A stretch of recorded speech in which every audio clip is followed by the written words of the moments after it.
11:27. We better be good or we won't go to heaven. It's Johnny I Spy, and I'm coming at you. Yeah, I'm coming at you with all kinds of information. Um, just a little podcast of everywhere my brain has been over the last 12 hours while I've been doing everything else. I'm a good guy, I'm not out selling drugs. I'm not trying to kill people. I'm not asking for your money. I'm not even asking for your views, right? I appreciate you stop by and say hi. I mean, I am a nice guy. I'm not knocking at your heart or anything. But look, guys, there's a lot of stuff going on in the world right now, and we really want to know where exactly we are. I mean, there's all kinds of podcasters out there, and I'm this individual that's been basically mapping out all the epochs of time from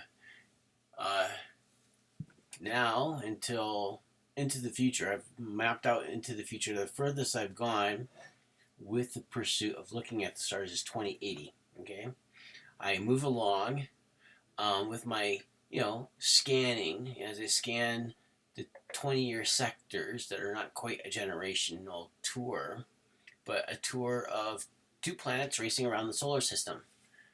They're considered by astrology. Most astrologers will agree on this, even though all astrologers don't agree upon everything. But tonight I'll give you a big highlight of why I pursue the star and how you should pursue the star too.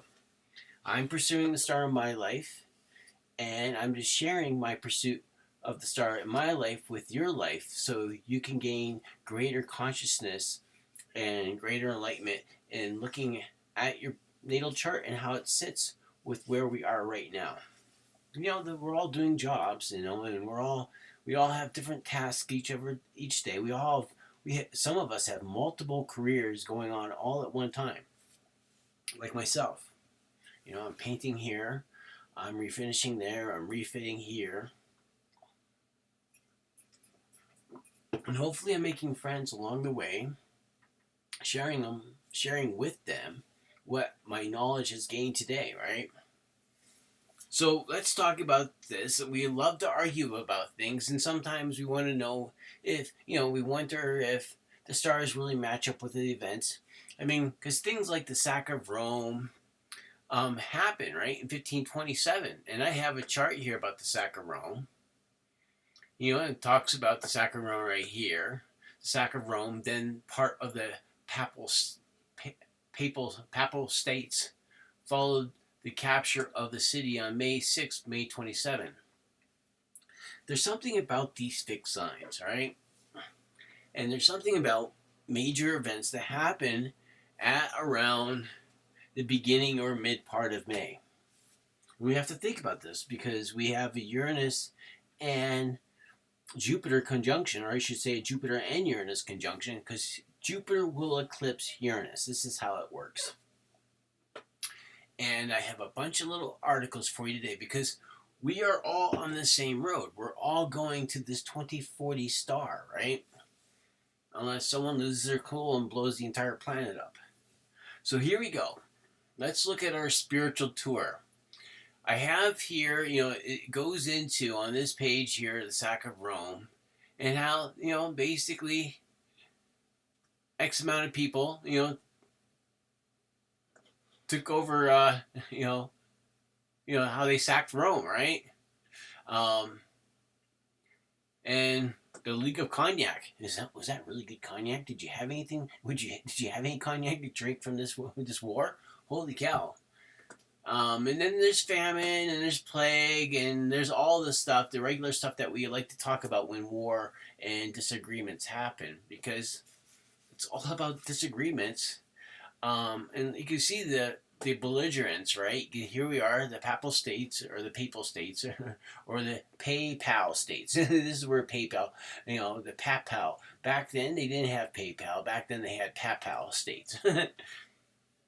And then there's the mutinous troops, Charles V. Can we pull him up here? There he is. Beardy guy, I could have a beard, but, then it would look weird. But here we go. Let's look at this, folks, because this is the date it happens. Things happen during this May 6th this May 6th, this particular part of Taurus, that the what you call the crest of Taurus. This is actually this time right here. Sun was actually cresting in Taurus, which would be the Taurus Virgo decant of Taurus, right? And at high noon we have Leo on the ascendant at 23 degrees. Then we have Mars, in retrograde in Sagittarius, which is the house. It's the fourth house there. It's a Cancer house moon, right? It's a sac, right, of Rome, which is kind of like our home, the fourth house, Mars. And then, most importantly, Mars is in that retrograde fashion. And look, the node is in that Sagittarius house as well, waxing in opposition. But is there an inconjunct? Yes, there is an inconjunct. Of course, there's work. And look at the inconjunct. There's the inconjunct because we have Mars in the house of Sagittarius, right? And then we look where Jupiter is, and Jupiter's at 21 degrees Gemini mark, right? And then we have him sitting in almost like a perfect conjunct. How many minutes out is it? It's just it's like a degree and like 5 minutes out of being perfectly in exact conjunct with, and what is that Pluto guy all about?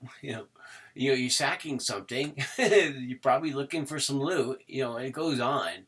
There's pillaging. Yeah, here it is. Duke Charles III of Bourbon. Sounds like a good drink to lead them towards Rome, which was an easy target for pillaging due to the unstable political landscape at the time. Where's that instability comes from? Political landscape? Well, a lot of what political landscape is, you look at it, it's a political landscape. Sun's in Taurus, which rules the landscape. It's Venus, right? Then you got Mercury and Venus in Taurus, and then look at the second house of Taurus would be Uranus in the second house. And he's working on a very weak Mars. He's working on Mars is not quite in an opposition to him, but even though they got a red line there. But this is amazing when you look at these charts. As I said, I'm going slow with this so you could do your screenshots and what have you, so you know where I'm at, right? But this is it. This is this May month. Now let's go back in time some more. Let's zoom back in time, and eventually I'll have special effects and everything. I want to keep a daily update going, and while I'm doing this daily update, I'm doing my other works as well as an artist, and and my chores in the park. I have to do my chores in the park as well, which is feeding the masses, right? Okay, so here we go. Let's look at this. We just got rid of this one. Look at what's happening here. We should actually pull that back up again. Let's look at our sack of Rome, okay? And before we go back in time, and let's look at our October 31st, in Scorpio. The sun's in Scorpio at 8 degrees, right? This sun in Scorpio would be at 8 degrees, which would be opposed the sack of Rome's sun at 14 degrees, right? But where does the magic in the chart sit? Where does it sit? There's an inconjunct. Look at this. This is where the magic of the chart sits. Look at this Taurus. We have this missing part right here of Taurus, right? There's Neptune here, okay? That's where Neptune would be when you posit these two charts together, right? So, but we look for Pluto. Look at Pluto. Pluto's not too far. Pluto is absolutely not too far from where he is right now in Capricorn. Yeah, it's amazing. And as he said, he's in conjunct. 21 degrees. Look at this. This Jupiter here for the sack of Rome is actually trine, like near perfectly. Jupiter is at Gemini, 21 degrees, 54 minutes. Gemini for the sack of Rome, okay? That's absolutely trying the Mars of our 2040 chart. It's not trine, actually. What's that? That's an inconjunct between the two of them. But what I'm thinking is that I'm looking at the trine between Mercury of this 2040 chart. Excuse me, please, and Jupiter. Look at that trine, and then look at this 2040 chart. Look at this 2040 chart. Star. It's at 17 degrees. Jupiter conjuncts Saturn perfectly at 17 degrees. Libra is on the ascendant, right, for 2040.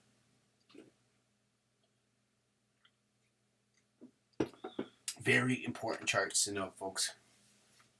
Because we're going to go back in time some more, when we look at these, okay? Look how, there's lots of stuff to look at here that's quite interesting.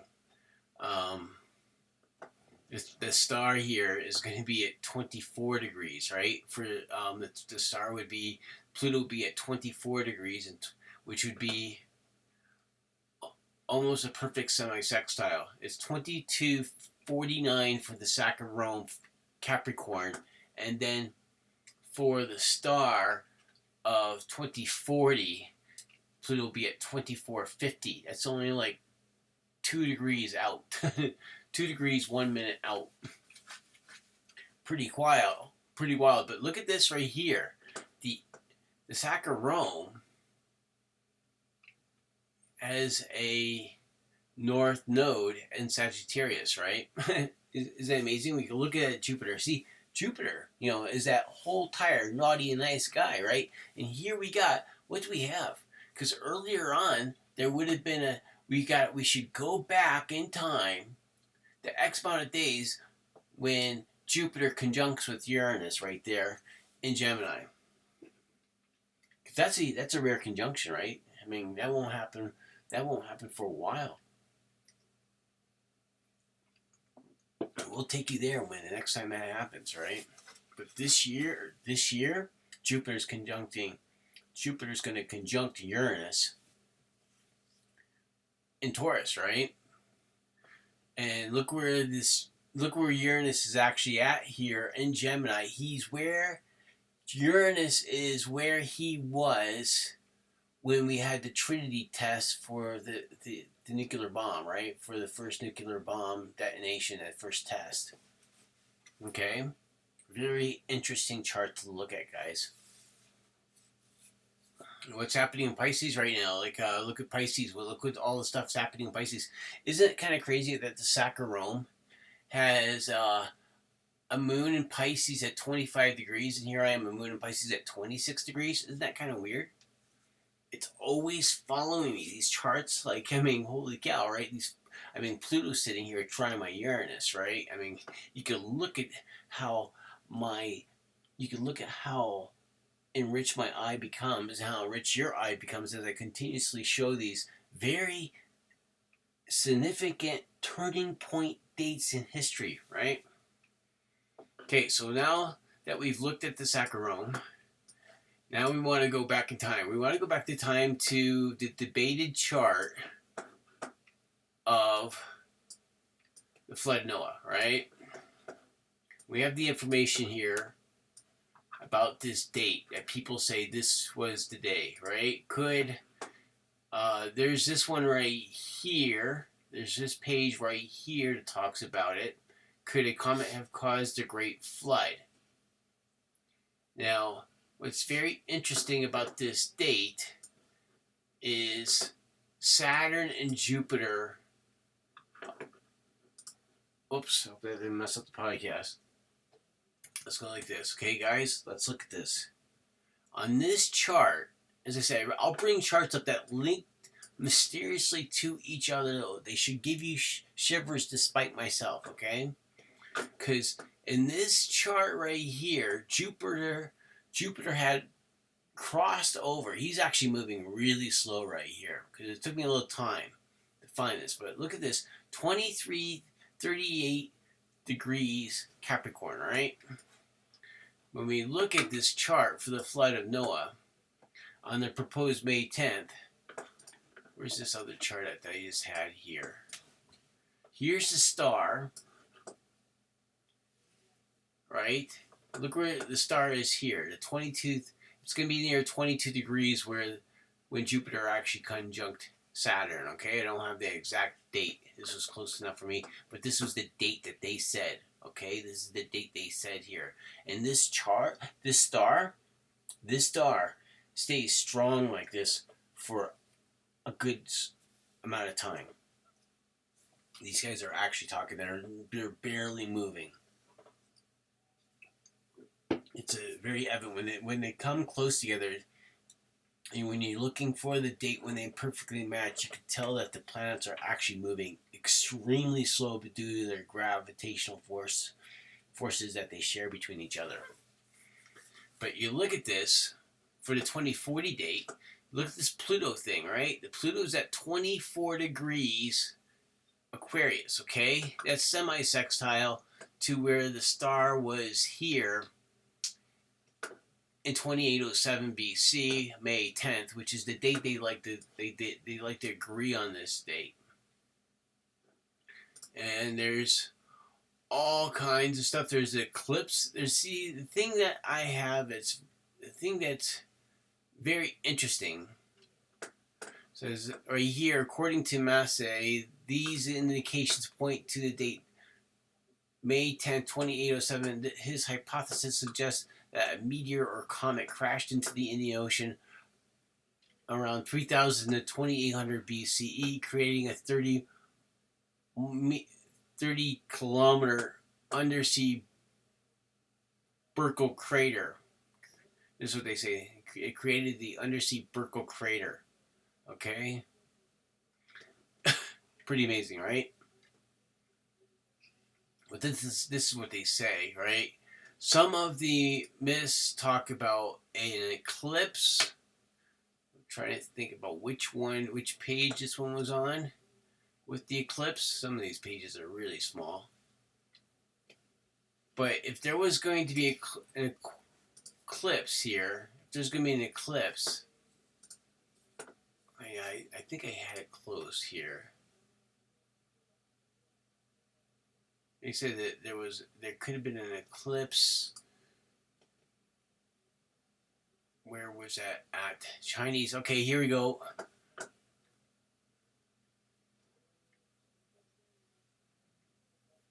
Yeah, here you go. The sky went dark for 6 days. Let me punch this up so we can see this, okay? But this is the biblical account right here. And where is that part about the eclipse? I should highlight these things here for you.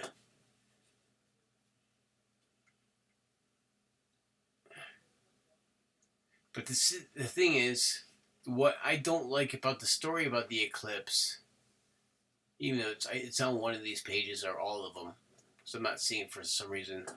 But to move forward to this is that when I look for the eclipse, I look at this other chart that I have here, and the eclipse would have been at 8 degrees Taurus if there was an eclipse, because there's no chance for this date. There's no chance for an eclipse to be. I mean, there's absolutely no possibility that there was an eclipse on this day. But here we have Mercury sitting here, and they talk about magical 5 planets, right? And I'm not sure how difficult it would have been to be able to see the eclipse, but what really gives me great interest to this time period is this whole entire Jupiter and Saturn conjunction. And if you can see it here on this date of the so-called eclipse, if this was the eclipse date, Saturn ruled Capricorn would be on the first house. It would be on the first house. This is an Aries house. Remember, here's Saturn. Jupiter is just conjunct him. They're in the what? They're in the Taurus sector of Capricorn, right? And here is the sun and the moon squaring them. in actually, what is it? It's actually the squares with Mercury. Excuse me, please. But they have here's the sun and the moon conjunct Mars, or not conjunct, but sextile Mars here. Okay, and see, there is an importance. There is absolutely an importance here within conjuncts, because look at that. That inconjunct is nearly perfect here. And this Uranus right here and the Neptune is opposed my moon perfectly, right? This moon here, my moon is at 26 degrees 45 minutes Pisces, right? Which would be over here, where this Pluto is. Near Pluto. Look at Pluto. Why is this like this? Why is my chart always hooking up to these so exactly? It's like someone knew I was going to come and look at all these charts one day. I mean, this is what keeps on propelling me to make yet another podcast about how all these charts constantly, like this so-called eclipse day, that this hypothesized eclipse day is actually trying my natal Venus, right? It's 8 degrees. Jupiter's really close by this right now. Jupiter's really close by this conjunction for this eclipse for the so-called flood of Noah, right? I don't want to waste too much time. I'm giving you the pages here that they have this. You know, it goes on to here. The sky went dark. I saw a pillar of black smoke on the horizon. I mean, if you're looking at this date, this is the May 10th date on the horizon. Pillar of black smoke on the horizon, right? Is black black is kind of like a Capricorn kind of. Black is kind of like a Capricorn kind of color, right? But I want to go back here because this was supposedly everywhere. There's like 175 myths that actually tag this date. Okay, and then we go in here to the, where is the Wikipedia on this? Right here, May 10th.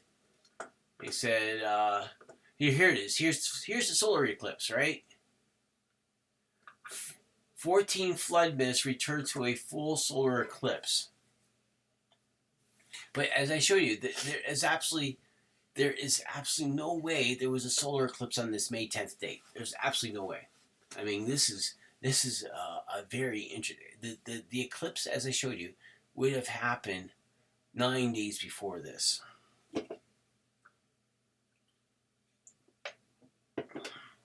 So it helps us, question history. This is why we should question all of our instructors. Every instructor to present, you should even question me. But I'm telling you, this is me questioning everybody, right? Because we get to the next chart. We're almost done with this podcast, okay? I'm showing you this because I have all these Jupiter and Saturn charts.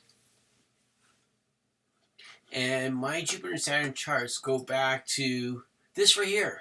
This page right here on Wikipedia. And it's all about when did our so-called creation time start, right? Because we've been here for X amount of years. We're supposedly getting ready to move into the age of...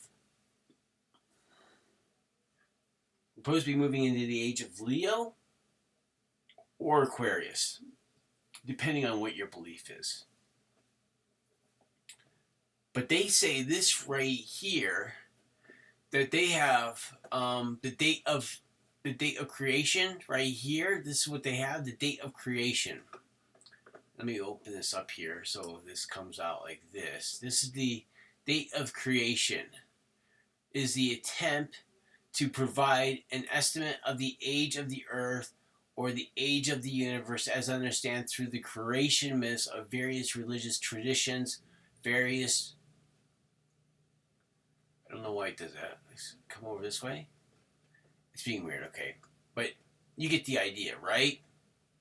And here I am. I'm going to actually question this. I'm going to give you solid nomenclature and solid research. I mean, I've spent many hours researching the last 5,000 years and pinning all the all the significant turning points, which happen, these turning points happen in these 20-year cycles referred to the star, okay? This is my research. This is my thesis on astrology, and no other astrologer is coming forward to you on the entire planet. There's no one else. That's me, okay? I'm going to show you this right now. Because I have all these stars that go through the birth of Christ. I can pull all of them up, but I'm going to show you this, because even this date right here seems somewhat weak to me, right? And I'm going to show you, I'm going to give you great realization, right? I'm going to give you great factual evidence in my foresight in linking dates such as this very disputed Noah's flood date, which is where the star is sitting. And as we saw before, the eclipse here is actually at May 1st, right? So this could actually be off. If there is absolutely an eclipse that day, this would be it right here, okay? And the star is there, okay? The star is strong, okay? It's sitting trine to Uranus and Neptune. Neptune ruling the oceans, Uranus ruling upheavals, right? And here we have Neptune and look at it. Neptune's sitting on the crest. For this eclipse, I mean, these pages can be absolutely fabricated, right? According to what I have, I mean, the stories are there, but this May 10th, I think they got their dates wrong, right? Because look at this. Look how perfect Neptune is for the time of the eclipse. Neptune is sitting in Jupiter's house in retrograde, right? And Neptune is being the sea. And then here is Uranus, the disruptor, on the cusp of that midhaven. Trine, he's in the cusp of 10th house, and he's trine. Look at this. And Neptune is trine Jupiter, and Uranus is trine Saturn, and they're both like, you see how it is. There's a double trine to both planets, right? And there's that Mars with Capricorn on the ascendant. So look at the ascendant is 8 degrees 46. The ascendant is absolutely, when you look at this, the ascendant is absolutely 8 degrees 46 minutes, right? And here's the eclipse at 8 degrees 47. As I said before, it's like someone had put these charts in front of me before I even was born for me to draw them up for you today. Because it keeps on happening to me. And I'm going to show you why. Because this is my information. Because this is supposedly a major turning event. A possible change of the ages. You know. Because here we have Jupiter and Saturn sitting in Capricorn for this date here. Very close to what's going on in the sky right now. Because this date right here is 22 degrees Saturn and 23 degrees Capricorn. That's actually trine where Uranus and Jupiter are going to conjunct over here in Taurus, right? Uranus and Jupiter. Jupiter's right now where this eclipse is, and these two are trine where Uranus and Jupiter are going to conjunct here in Taurus, okay? So let's do one more chart here. Let's look at one more chart. Let's take us to my proposed chart, because this is this chart right here, okay? This is the proposed start date of creation, right? This is the proposed start. And I think this is absolutely a fumble right here. And the reason why is because I'm going to go this way with you on this. Take you to my final chart for the evening, and we'll call it quits on this. This is my modern creation date. Now look at this modern creation date, right? Our God is a sky god, okay? Our God is a sky god. This is the May 10th date. This is the May 10th date. All the charts that I've showed you so far connect with this chart, okay? Right to the 2040 date. You can see it. Because look at this. Look what we have here. Modern creation date, okay? Where's Pluto at? At 26 degrees. I, I, I don't make this up, right? I can't make this up. Pluto's here at 26 degrees Aquarius. And look where the new moon is. The new moon is in Taurus at 17 degrees, just past the apex Taurus. Venus is there, right? We have the two main benefics together, but look at this. This is Jupiter has just conjunct. This conjunction would have happened just a couple of hours ago, but I wanted the new moon. This is the new moon. It's all in the house of Jupiter, okay? It's all in the house of Jupiter with a Venus overlap, okay? Look at the Venus overlap. Absolutely beautiful, right? And look where Mars, and look where Mars is. Mars is there, conjunct the ascendant. Mercury's there in the house of Saturn at the apex, but in Gemini. Home in Gemini, right? And Mars, look at Mars. Mars is conjunct my ascendant, right? Mars is conjunct my ascendant, 2 degrees, 31 minutes, right? And look at Cancer. Cancer, look at this. You look at this Uranus and Cancer thing, right? 3 degrees. Semi-sextile my sun. Nothing below the horizon, right? Nothing below the horizon except for Pluto at 26 degrees in the 6th house of Earth with an Aquarius overlap. Look at that. Isn't that beautiful? And here we have the node at 12 degrees Scorpio, right?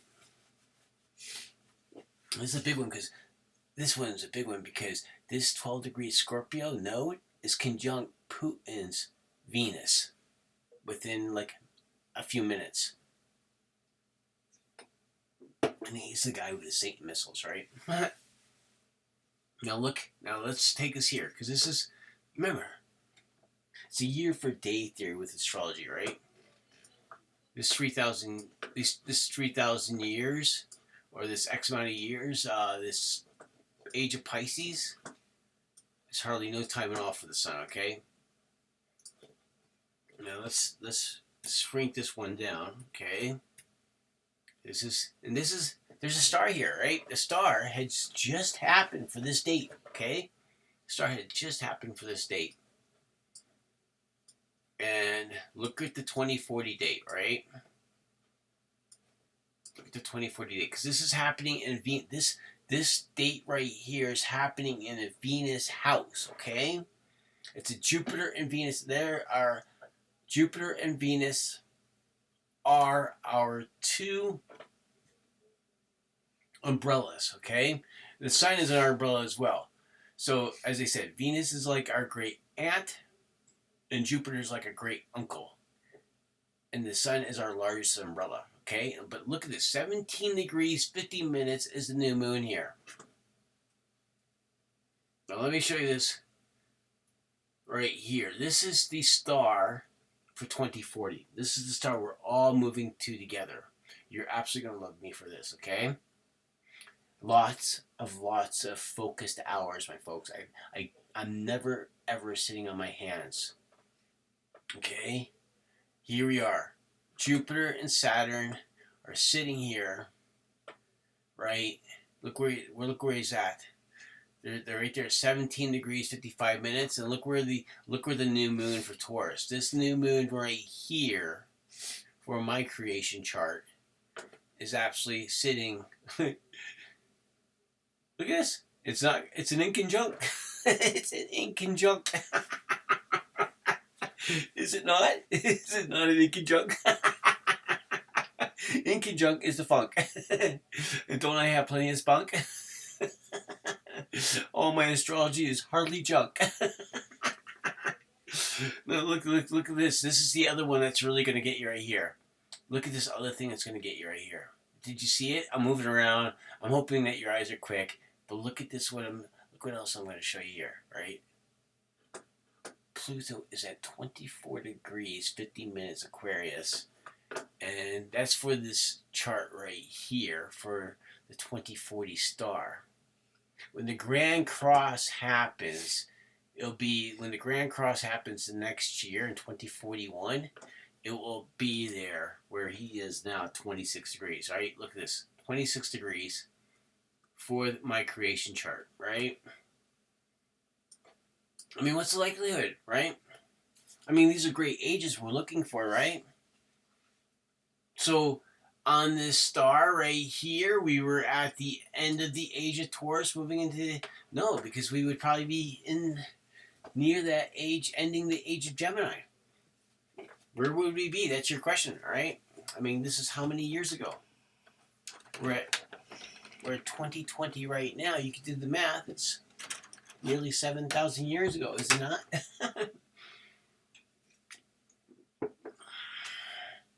6,500 years ago? Look, guys, these are some great charts they have, eh? These are some great charts. And look, guys, I don't make this stuff up, but look at the ascendant here on this chart, right? The ascendant is right there on the cusp of my fifth house cusp. My fifth house cusp is 4 degrees Virgo. And I'm a sun in Leo at 2 degrees 34 minutes, right? It's a semi-sextile for my sun. And then Uranus is sitting in a semi-sextile of my sun as well. And Pluto in Aquarius would be sitting in a semi-sextile of my moon. I mean, what is this? Why are we taught that semi-sextile and inconjuncts are not important, but I find them in all of my charts? So, and they're doing stuff. They're absolutely doing stuff. Everyone's doing things, okay? So, guys, I hope you enjoyed my little drift through time here. We've just done 7,000 years, okay? I mean, these charts are very far apart, and they all still marry up to what is in my consciousness, right? I mean, it's in my consciousness. I mean, I wake up and it's my compulsion to look for these dates. I mean, am I worshiping Satan or am I worshiping God? You tell me. We'll both know. I think the Father's here with us. I think it's so. Over and out. It's 12:04. That's a score. When you leave, shut the door. And if the Beatles are playing, put your feet to the floor. You better dance so no one snores.